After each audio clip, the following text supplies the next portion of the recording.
Olá, seja bem-vindo ao Estação IFB. Meu nome é Ana Cristina, sou jornalista e estou aqui hoje para tratar de um tema bastante relevante: meio ambiente. Hoje é o Dia Mundial do Meio Ambiente. Nós estamos num país com tamanha biodiversidade, estamos no coração, aqui em Brasília, coração desse país com tantos biomas diferentes, e nós vamos tratar sobre esse assunto com uma pessoa que entende. Antes vou fazer minha autodescrição. Eu sou morena, tenho o cabelo cacheado, um pouco grisalho, uso um óculos redondo. Meu cabelo é um pouquinho abaixo do ombro. Eu estou usando uma camisa azul marinho com o símbolo do IFB. E eu estou aqui com a professora Genilda Maria de Oliveira. A professora Genilda é coordenadora do curso técnico em controle ambiental e é também professora da pós-graduação na área de gerenciamento ambiental do IFB Campus Samambaia. Bom dia, boa tarde para quem está ouvindo, boa tarde, boa noite para quem está ouvindo, boa noite. Olá, professora, seja bem-vinda.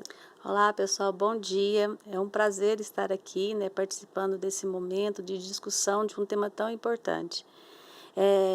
Eu sou, vou fazer minha autodescrição, eu sou morena também, morena clara, com os cabelos castanhos, com mechas douradas, na altura do pescoço, e estou usando uma camisa laranja e branca com formatos geométricos, tá? E um brinco com o símbolo da sorte, que é um trevo. É uma planta, bem apropriada para uma profissional que é formada em ciências biológicas, mestre em ecologia e doutora em tecnologia ambiental e recursos hídricos. Professora, vamos começar falando um pouco sobre o que é o meio ambiente.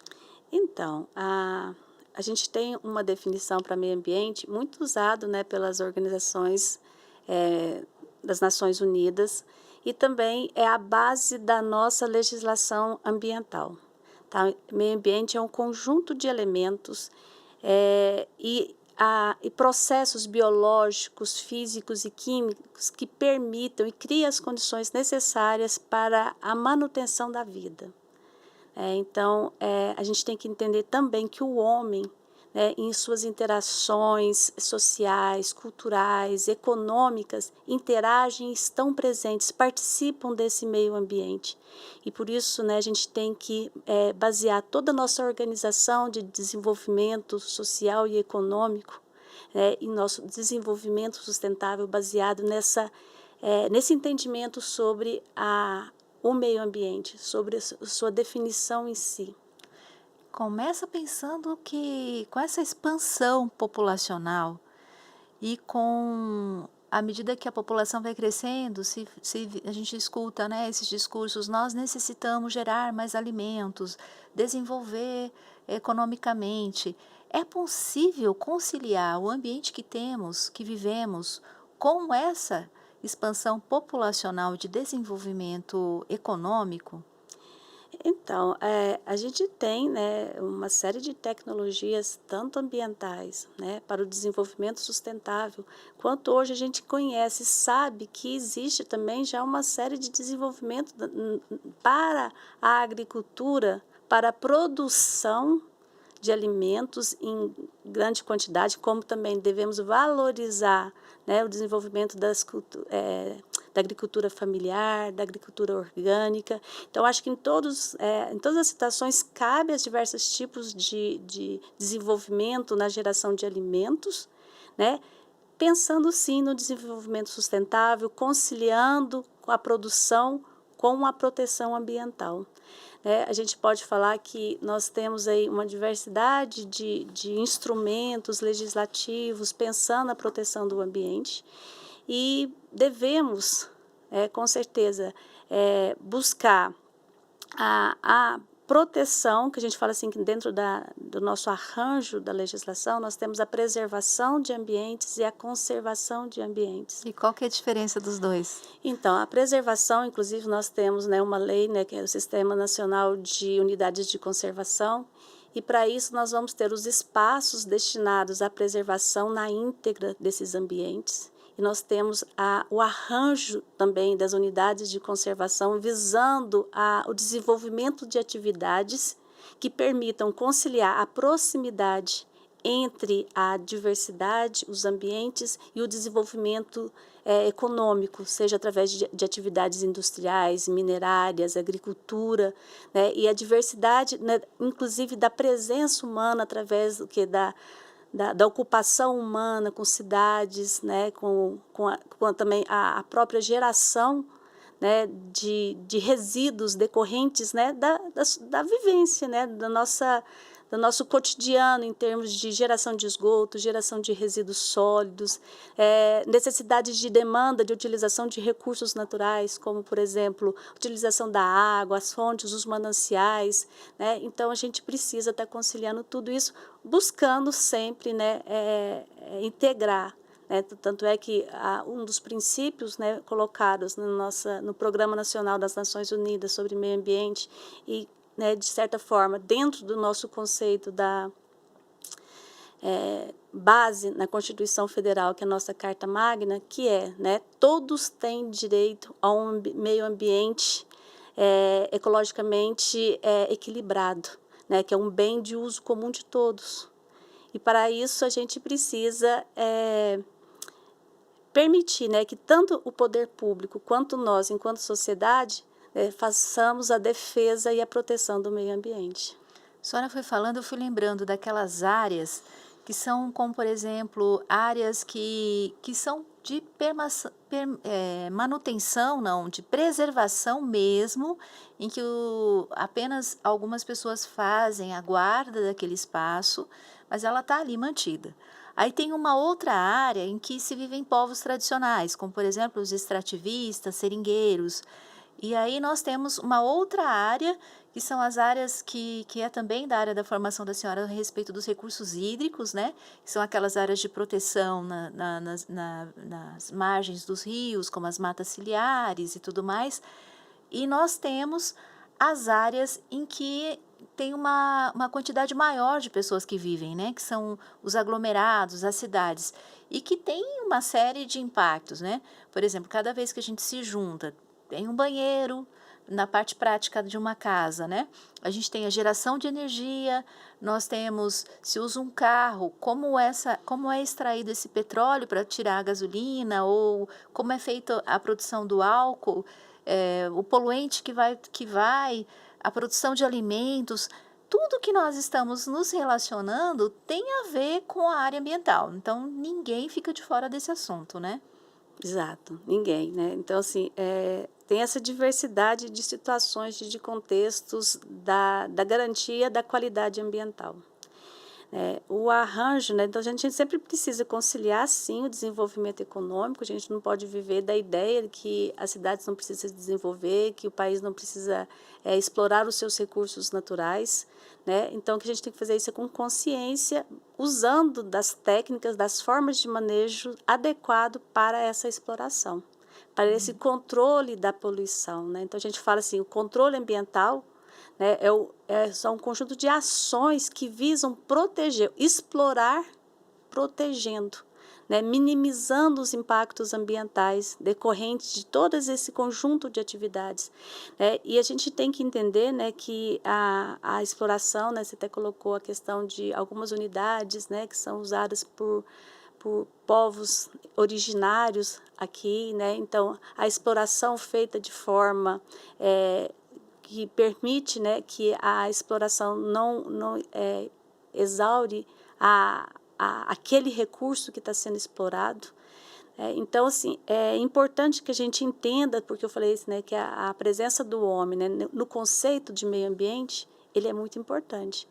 Então, a gente tem que entender também como que são nossas relações, né, culturais e sociais e econômicas, nesse contexto da utilização dos recursos naturais.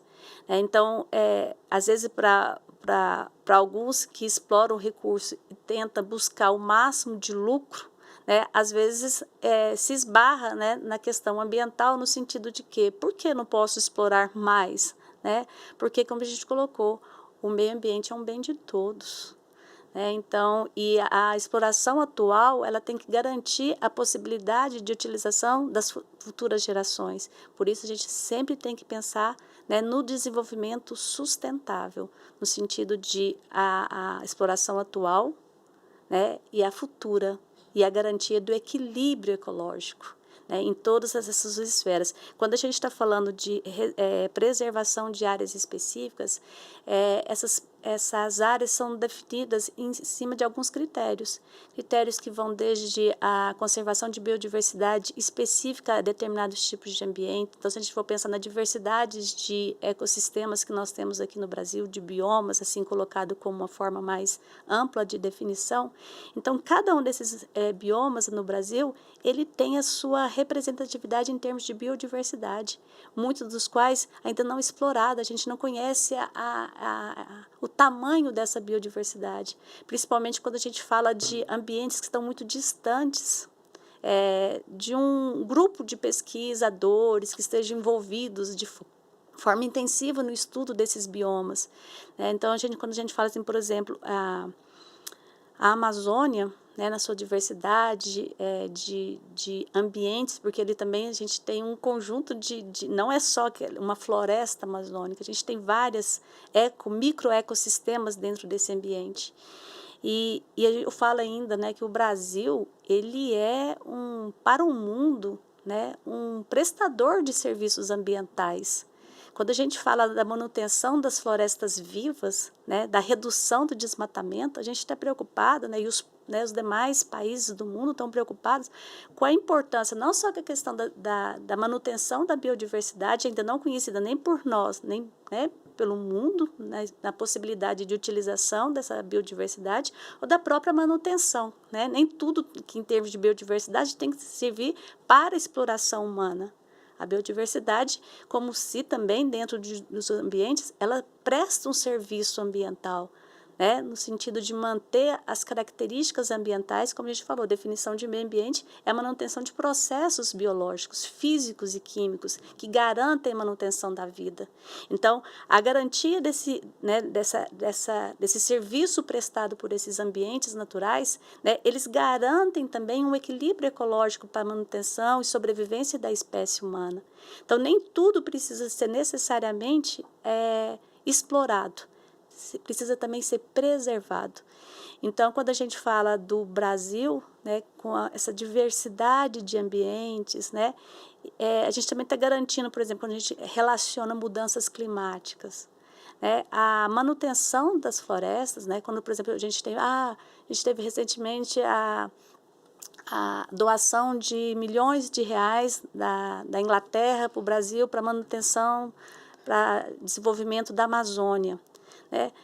Bom, mas por que isso? É justamente isso, dentro dos tratados internacionais, a preservação desses ambientes que prestam esse serviço ambiental, ele é importante, porque a floresta, na sua íntegra, ela está prestando serviços de manutenção de carbono, enquanto está incorporado na vegetação. Então, se a gente diminui são duas questões, o desmatamento e as queimadas, elas devolvem esse carbono que cria mudanças climáticas. Então, quando um país está prestando um serviço ambiental para o mundo, a gente tem que entender que o Brasil tem um papel fundamental na preservação, aqui, tanto para nós, como brasileiros, como para o mundo como um todo. Nós estamos falando sobre o tema meio ambiente, e nós estamos falando de um planeta, que os povos antigos chamavam até de Mãe Terra, E pensar que, às vezes a gente pensa que imagina assim, o que está acontecendo lá com os Yanomamis, com o garimpo, ou o que aconteceu com a barragem de Mariana em Brumadinho, lá em Mariana, em Minas, ou o que acontece lá nas geleiras, né, do Polo Sul, do Polo Norte, não tem nada a ver comigo. E não é assim, porque eu lembrei agora daquele conceito de efeito borboleta, né, que tudo que acontece em algum lugar afeta um outro espaço. Porque, de fato, essa divisão de estados, essa divisão que a gente coloca, ela é uma divisão humana. No campo muito da imaginação, porque na própria natureza, no planeta, as coisas não são assim, né? A gente, por exemplo, aqui, o Cerrado brasileiro. O Cerrado, ele tem no seu subsolo as águas que abastecem todo o país e todo o continente, né? E assim também, se acontece alguma coisa no nosso continente, afeta outro continente, porque estamos ligados. Então, aquela coisa que falam quando a gente é criança, não jogue o lixo no chão. Tem toda uma relação, porque aquela garrafa que foi jogada no lixo vai para o esgoto, vai para o rio, vai para o mar, afeta os peixes, afeta todo o planeta, né? Exato, Ana, boa colocação, assim, a gente tem que entender isso, né? É um conjunto de elementos, né? Esses elementos presentes no meio ambiente, né? Eles caminham, eles ciclam, né? Eles têm um processo de ciclagem e que acontece pelos processos, né? Se a gente for pensar, por exemplo, no ciclo do carbono, né? Então, assim, os processos que acontecem aqui, a interferência, né? A mudança, né? Em termos de ir para a atmosfera, né? Causar, por exemplo, um processo de um efeito estufa, aquecimento global, isso tudo tem uma interação que não acontece, não vai impactar só no local que está sendo, por exemplo, acontecendo uma queimada. Isso vai dispersar por todo o planeta. Isso vai impactar todos. Isso pensando, por exemplo, apenas num elemento componente desse meio ambiente. Entendendo que, né, a gente tem um conjunto de elementos, um conjunto de processos, né, biológicos, físicos. Enquanto, por exemplo, eu penso numa poluição pontual de lançamento de um efluente num curso d'água, que aqui ele não é usado para abastecimento humano, mas rio abaixo, né? A jusante do lançamento, ele vai ser usado para abastecimento. Então, se na agricultura eu estou utilizando agrotóxico, né, esse agrotóxico vai, de alguma forma, se deslocar, fluir para um meio hídrico, né, isso vai ser absorvido futuramente. E nossos processos, às vezes, de tratamento, eles não conseguem remover dados poluentes. Então, como que fica a oferta se a cidade é jusante de um determinado lançamento ou de uma área explorada de forma intensiva com lançamento de agrotóxicos?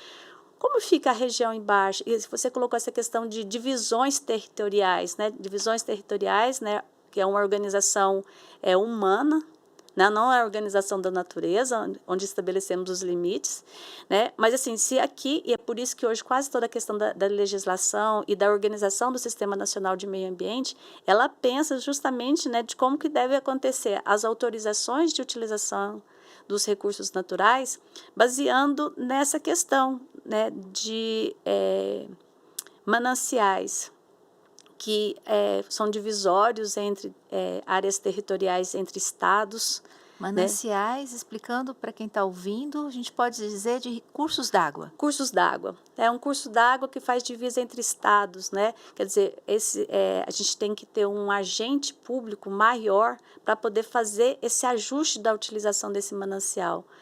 A gente teve, por exemplo, um exemplo muito interessante aqui na época do racionamento que o Distrito Federal passou há 4 anos atrás. Então, o que acontece, né? A gente tem, por exemplo, o reservatório do Descoberto, né? Ele faz divisa entre, né, aqui o Distrito Federal e Goiás, e a gente tem explorações que estavam sendo feitas principalmente para a agricultura na época do racionamento. Então, assim, fora, né, do domínio do Distrito Federal, do controle da agência nossa aqui, da DASA, frente à utilização dos recursos dos mananciais. Então, a gente tem que ter estruturas, sim, organizadas, sistemas que organizem essa exploração, de forma que todos, né, tenham a possibilidade de utilizar um bem que é de todos. né, e um bem que garanta que a possibilidade de utilização, né, garanta aí a devida utilização para a finalidade. Tanto é que a gente fala assim, quando a gente está falando de recursos hídricos, né, o uso prioritário ao abastecimento público de água, né, para toda a população. Depois, as demais utilizações, porque a sobrevivência humana, né, utilizando de um recurso, ele é prioritário. Então, falando em humano, nós temos seres humanos que se dedicam a esse assunto profissionalmente. E o IFB, como uma instituição de educação pública, nós oferecemos aqui o curso técnico em meio ambiente, integrado ao médio, que o aluno, o jovem, né, entra com 13, 14 anos, assim que ele sai do ensino fundamental, ele pode concluir o seu ensino médio junto com o curso técnico da área ambiental. Nós temos o curso técnico em controle ambiental, que é um curso que o IFB oferece para quem já tem ensino médio. Então, ele é considerado pós-médio ou subsequente. A pessoa faz o processo seletivo e faz o curso técnico de 1 ano e meio aproximadamente, né? Na área de controle ambiental. E nós temos também especialização nessa área de gerenciamento ambiental. Tudo isso lá no IFB Campus Samambaia. Depois nós temos outros campi que tem cursos também, que ao final vou estar falando um pouquinho. Mas, professora, a senhora é da área no IFB Campus Samambaia, né? Nessa unidade. E a senhora pode falar um pouquinho do que faz um técnico na área de controle ambiental? Então, nós trabalhamos assim na questão da verticalização dos cursos e das ofertas, né? Então, o Campus Samambaia, né, dentro da criação do Instituto, né, o Campus Samambaia ficou, né, nos estudos de demandas da sociedade, né, como o nosso campus, com essa responsabilidade de trabalhar as questões ambientais. Então, nós trabalhamos com 2 públicos inicialmente, que é o público do integrado, dos alunos que estão fazendo agora o ensino médio, e os alunos que já terminaram o ensino médio. Então, o curso de controle ambiental, como eu coloquei para você, né, o controle é a implementação de ações, né, para a preservação, conservação, né, ambiental, aplicando técnicas de manejo para controle da poluição, controle para a efetiva exploração dos recursos naturais, para prevenção. E o que é manejo? O manejo é a aplicação de técnicas. Hoje, por exemplo, o que nós temos em termos de solução para dada situação? Como que eu posso explorar de forma adequada um recurso? Qual a técnica de manejo para exploração? Qual a técnica de manejo que eu tenho para explorar e evitar a poluição? Então, a implementação de filtros atmosféricos para evitar o lançamento de poluentes na atmosfera. Então, a técnica empregada é o que a gente chama de manejo. O que pode ser feito? O que existe em termos de tecnologia disponível para solucionar uma situação de exploração ou de controle ambiental? Então, os nossos profissionais, né, de nível médio, então a gente tem as atribuições possíveis para um profissional de nível médio, que vão desde, né, a possibilidade de, tem perfil assim, para propor medidas de mitigação, de recuperação de áreas degradadas.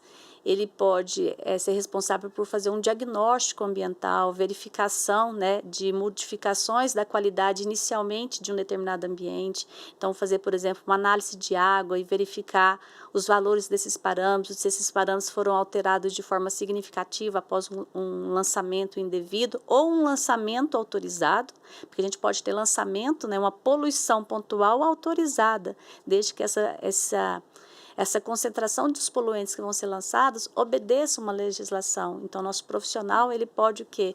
Tá buscando, fazendo a amostragem desses diferentes amostras de água, seja em termos de recursos hídricos ou em situações ambientais que podem trazer dados que vão informar se aquela situação, se aquele empreendimento está agindo de forma correta, atendendo aí a nossa legislação ambiental. Então, ele pode trabalhar, por exemplo, numa empresa, numa indústria, Ou pode também trabalhar no setor público, né? Sim, né, o nosso profissional, né, tem uma série de atividades que ele pode estar atuando, né, né, a gente fala que a gente tem a possibilidade de 3 certificações intermediárias para esse profissional, que a gente fala assim, que é o fiscal de meio ambiente, o laboratorista de águas e controle ambiental e o auxiliar técnico de controle ambiental, que juntos, né, nessas certificações que a gente qualifica o nosso profissional, a gente vai ter, ao final,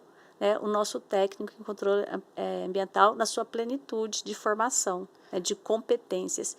Então, assim, ele pode atuar tanto, né, nas empresas públicas, nas estações de tratamento de água, nas estações de tratamento de efluentes, em aterros, ou em estações de triagem de resíduos, de recuperação de reciclável, em centros de compostagens, pátios, né, de compostagens, dentro na prestação de serviços junto ao terceiro setor, ser empreendedores também, né, na aplicação de técnicas, né, por exemplo, hoje, a gente fala que, inclusive, é uma possibilidade, né, a exploração dos resíduos sólidos, né, o aproveitamento através da reciclagem. Então, a gente pode ter o nosso técnico buscando empreender dentro dessa possibilidade, não só, né, de resíduos, mas outras possibilidades também. Mas, assim, é uma diversidade de áreas de atuação para o nosso profissional. Então, vai desde o serviço público, das empresas, das indústrias e do terceiro setor, aí, envolvendo em empresas de consultoria ambiental, né, atuando aí como um agente nessa integração do controle ambiental. Bom, aproveitando, se você se interessou por esses cursos técnicos, nós temos um processo seletivo previsto para final de setembro, tá? Tanto para você que está nesse momento fazendo o ensino médio, ou melhor, o ensino fundamental, quanto também para quem está fazendo o ensino médio, né? Então, esses cursos nós abrimos todos os anos, 2 processos seletivos, e um acontece no final de setembro, início de outubro, que é para ingresso em 2024.1, né? Sendo que é tudo sem ônus, né, financeiro, porque nós somos uma educação pública e gratuita. Professora, uma outra área também, um curso mais recente no IFB, e que eu vejo que cada vez mais os jovens que já concluíram o ensino superior começam a se voltar, que é buscar uma especialização na área do gerenciamento ambiental. Qual é o perfil desse curso? Quem é que pode estudar gerenciamento ambiental? Então, no nosso curso técnico, né, a gente começou, principalmente a modalidade subsequente, nós começamos a receber muitos alunos já com formação superior. Alunos que nos traziam a informação que o curso técnico traria para eles um embasamento, porque eles estavam, às vezes, enfrentando, né, no seu ambiente de trabalho, resolver situações de controle ambiental. Então, nós acreditamos, poxa, né, eu acho que o IFB, né, na sua função, na sua responsabilidade de verticalização, vamos ofertar um curso para atender profissionais que estão no mercado de trabalho e estão enfrentando situações de resolver questões ambientais. Vamos, então, ofertar o gerenciamento ambiental, né, nessa modalidade de especialização. E foi o que nós estamos agora encontrando, né, profissionais, né, onde a gente está dando um encaminhamento, uma base para que eles consigam encontrar, né, principalmente desenvolvendo o que nós chamamos de estudos de caso, né, para que eles consigam trabalhar, apresentar também soluções ambientais para os desafios que eles já encontram no seu mundo do trabalho, né? E o nosso especialização, ela ficou com uma possibilidade muito ampla de profissionais que podem fazer a especialização, né? Desde os profissionais da área de engenharia, da pedagogia, do direito, né? Profissionais também das formações de geografia, biólogos, né? Então, são todos os profissionais que a gente vê que estão atuando, né, de alguma forma na área e vão demandar aí princípios, né, e formas alternativas, desenvolvimento de tecnologias para agirem, né, nas situações que encontrarem para cada local onde esteja envolvidos no seu ambiente de trabalho. Mais uma dica. Então, além dos cursos técnicos, o IFB também oferece especialização gratuita de gerenciamento ambiental. Também, quando acompanhem pelo site ifb.edu.br, quando estivermos, né, com os editais abertos para essa área. Caminhando aqui para a reta final, eu agradeço bastante a participação da senhora e gostaria que deixasse também uma mensagem para quem pensa em seguir essa área como profissão.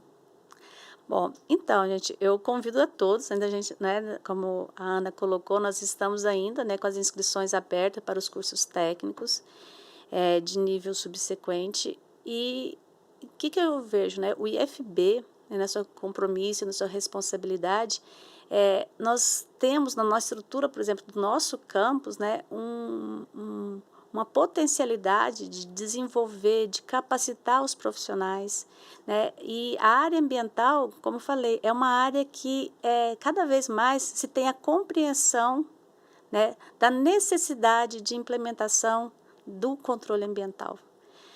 Então, estamos aí, gente, vamos lá, vamos aproveitar a oportunidade. Nós temos no IFB cursos gratuitos com qualidade. Então, a gente tem que aproveitar, né, e tá vindo aqui participar desses processos e se tornar um profissional aí competente para atuar nessa área. No descritivo desse podcast, nós vamos colocar os links para que você saiba mais sobre os cursos que nós estamos falando.